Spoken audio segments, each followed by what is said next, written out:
Hello guys, welcome to your YouTube channel aspire use. Guruvayoor Ambalanadayil అనే movie అయితే చూడడం జరిగింది భయ్య.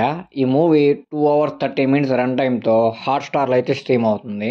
ఇక ఫైనల్గా మూవీ చూసాక నా ఒపీనియన్ చెప్పాలంటే అంతేం లేదు, మూవీ చూడొచ్చు కానీ ఎందుకో అంత ఇంట్రెస్ట్గా కూర్చొని చూడలేకపోయిననిపించింది నాకైతే మాత్రం.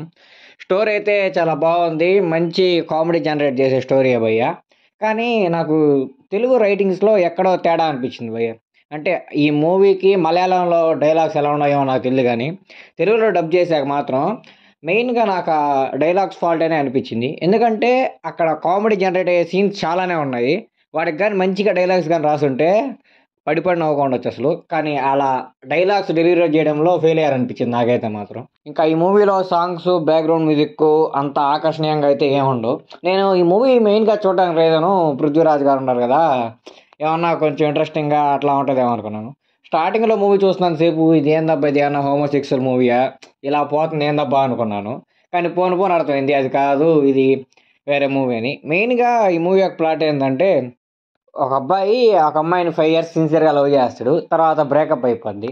ఏ అమ్మాయితో అయిందో వీడికి బ్రేకప్ అయిందో ఆ అమ్మాయే పృథ్వీరాజ్ గారు పెళ్లి చేసుకుంటారు అనమాట. పృథ్వీరాజ్ గారి చెల్లెల్ని ఈయన హీరోకి ఇస్తారనమాట. ఇప్పుడు ఈ హీరో ఆ పృథ్వీరాజ్ గారి చెల్లెలకి ఎదురు పడితే ఆ విషయం పృథ్వీరాజ్ గారు తెలిస్తే ఏమవుతుంది, ఏంది కథ అనేది స్టోరీ అనమాట. పర్లేదు, చెప్పాక స్టోరీ బాగానే ఉంది, కాకపోతే వే ఆఫ్ ఎగ్జిక్యూషన్ ఏడో ఫెయిల్ అనిపించింది నాకైతే మాత్రం.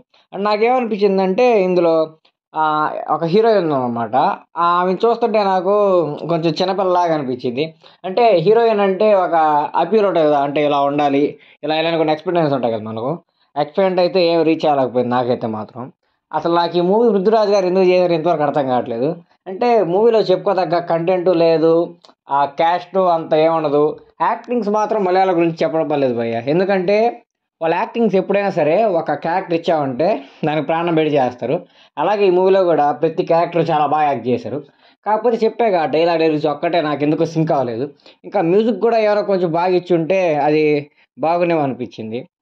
అంతేకాకుండా ఇంకా ఎమోషనల్ సీన్స్ అంటూ నాకైతే ఏం లేవు భయ్య. ఇంకా క్లైమాక్స్కి వచ్చేటప్పటికి ఇదేంద్ర స్వామి ఇంత క్రింజ్ మూవీ ఏంద్ర బాబు అనిపించింది. గోల గోల ఉంటుంది భయ్య, క్లమ్జీగా అదంటారు ఇదంటారు అట్లా ఇట్లా గోల కొట్టుకుంటూ ఉంటారు. ఆ గోల్ చూసేటప్పుడు ఏంద్ర బాబు ఇట్లా దారుణంగా ఉంది ఏంద్ర మూవీ అనిపించింది.